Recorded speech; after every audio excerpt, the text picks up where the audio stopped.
প্ৰতিটো পঞ্চায়তত নিৰ্বাচনী সভা অনুষ্ঠিত কৰিছোঁ আৰু প্ৰতিটো পঞ্চায়ততে ৰাইজৰ বিপুল সহযোগিতা লাভ কৰিছোঁ।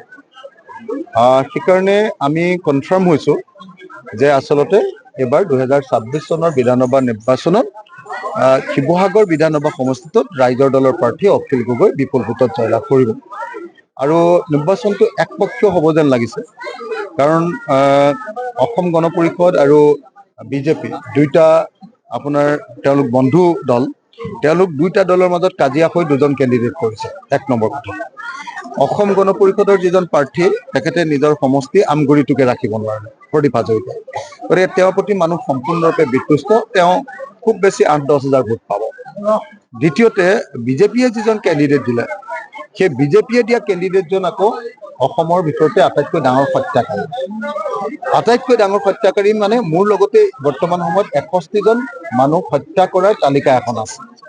এজন জ্যেষ্ঠ সাংবাদিকে মোক মনাই দিছে যে 61জন মানুহক এই মানুহজনে আপোনাৰ জয়ন্ত হাজৰিকাই হত্যা কৰিছে আৰু জয়ন্ত হাজৰিকাজনেই হ'ল আকৌ কুশল দুৱাৰী। তেওঁ জয়ন্ত হাজৰিকাৰ নাম লৈ হত্যা কৰিছিলে আৰু চালফা হৈ থাকোঁতে তেওঁৰ নাম আছিলে জয়ন্ত হাজৰিকা আৰু ইলেকশ্যন খেলোতে তেওঁৰ নাম লৈছে কুশল দুৱাৰী। এতিয়া কুশল দুৱাৰী নামৰ প্ৰাৰ্থীজনে যদি 61জন মানুহ মৰাৰ তালিকা মোৰ হাততে থাকে, জনা শুনা মানুহখিনিক মতে সেইটো 100ৰ ওপৰ হ'ব। তেনেকুৱা ডাঙৰ হত্যাকাৰী এজনক পৃথিৱীৰ কোন মানুহে ভোট দিব আপুনি কওক?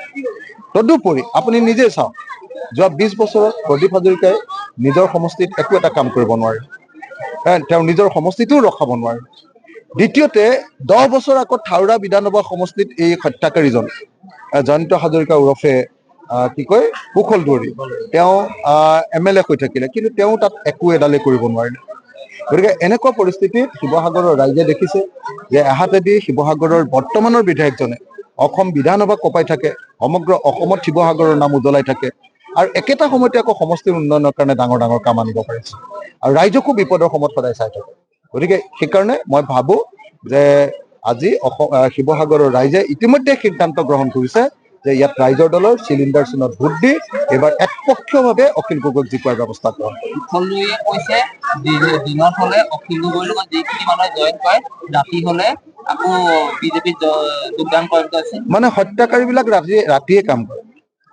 আমাৰ লগত যিবিলাক মানুহ থাকে দিনৰ পোহৰত, আমাৰ লোকঢাক কৰিবলগীয়া একো নাই, নহয় জানো? আমি আঞ্চলিক দল, আমি জাতীয়তাবাদী দল, আমি মূৰ তল কৰি থকা দল। গতিকে আমাৰ লগত যিবিলাকে যোগদান কৰিব তেওঁলোকে দিনতেই থাকিব আৰু দিনতেই ইলেকশ্যন যিহেতু হ'ব, দিনতেই যেতিয়া ভোটিং হ'ব, গতিকে দিনত থকা মানুহবিলাককেই লাগে। আৰু সেই মানুহ যদি মনে মনে তেওঁৰ লগত ৰাতি মিটিং কৰে, তাৰমানে গুপ্ত হত্যাকাৰীৰ লগত যদি ৰাতি যায়, তেতিয়াহ'লে তেওঁলোকৰো উদ্দেশ্য ভাল নহ'ব। গতিকে ৰাতি যদি বিজেপিৰ মিটিং হয়, গোপন মিটিং, গুপুত মিটিং, মানুহে নেদেখা মিটিং, ৰাতি ৰাতি যদি তেওঁৰ ওচৰলৈ যায়, তাৰ অৰ্থটো হ'ল যে হত্যাকাৰী জয়ন্ত হাজৰিকাই ৰাতি ৰাতি মিটিং কৰি মানুহক আকৌ নতুনকে মানুহ মাৰিব নেকি তাৰ পৰিকল্পনা হয়তো কৰি আছে। গতিকে তাৰ পৰা অসমৰ মানুহ সাৱধান হ'ব। ভেটি উচন ৰাইজৰ দলৰ হয় নে নহয় ৰাইজে সিদ্ধান্ত ল'ব, কিন্তু অসম গণ পৰিষদৰ যে ভেটি উচন হ'ব অসমৰ মানুহে মোটামুটি গম পাই গৈছে, হয় নে নহয় দাদা? অসম গণ পৰিষদ, যিটো অসম গণ পৰিষদে বিদেশী খেদিবৰ কাৰণে জন্ম হৈছিলে, আঞ্চলিকতাবাদী দল, জাতীয়তাবাদী দল, সেই দলটোৱে অকল অতুল বৰা আৰু অকল কেশৱ মহন্তক মন্ত্ৰী পাতিবৰ কাৰণে সম্পূৰ্ণৰূপে তেওঁলোকৰ দলটো বিজেপিৰ ওচৰত বন্ধকত দি দিলে, লিজত দি দিলে।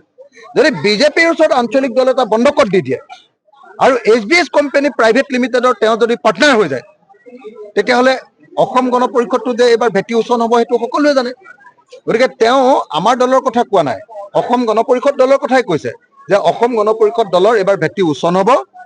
অতুল বৰাই গম পাইছে এইটো কথা আৰু সেইকাৰণে তেওঁ ভয় খাইছে আৰু সেইকাৰণে তেওঁ উপায় নাইকিয়া হৈ হিমন্ত বিশ্ব শৰ্মাক ভাল লগাবলৈ অখিল গগৈক দুটা গালি পাৰিছে। এই কথা নাজানো, অসমৰ মুখ্যমন্ত্ৰীও যে এজন হত্যাকাৰী সেই কথাটো মই জানো।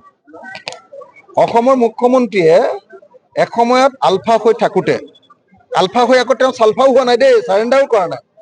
তেওঁ বন্দুককেইটা ক'ত আছে এতিয়াও বিচাৰিব লাগিব। তেওঁ আলফাৰ সদস্য পদ এতিয়াও লৈ আছে নেকি সেইটোও গম পাব লাগিব। গতিকে তেওঁক ভাৰত ৰাষ্ট্ৰই বিশ্বাস কৰা উচিত নহয়। তো মই জানো যে আলফা হৈ থাকোঁতে হিমন্ত বিশ্ব শৰ্মাই কংগ্ৰেছ দলৰ এজন ডাঙৰ লিডাৰ, উপসভাপতি, কি নাম আছিলে, মানৱেন্দ্ৰ শৰ্মাক হত্যা কৰিছিল।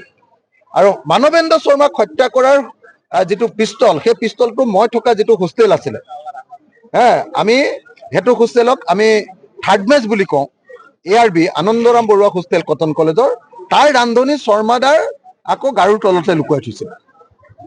পিছত সেই পিষ্টলটো পুলিচে আহি ধৰিছিলে আৰু হিমন্ত বিশ্ব শৰ্মাকো ৰাম পিটন দিছিল, কাপোৰ কানি খুলি ৰাম পিটন দিছিল। গতিকে যিজন মানুহে নিজে ডাইৰেক্টলি গুলিয়াই এজন কংগ্ৰেছৰ নেতাক হত্যা কৰিছিলে, মানৱেন্দ্ৰ শৰ্মা, সেই মানুহজনে যে আকৌ আন্দোলনত মৃত্যু হোৱা শ্বহীদ এজনৰ বিষয়ে এনেকে বেয়াকে কয়, সেইটো কথাটো ভাল কথা নহয়। 1 নম্বৰ।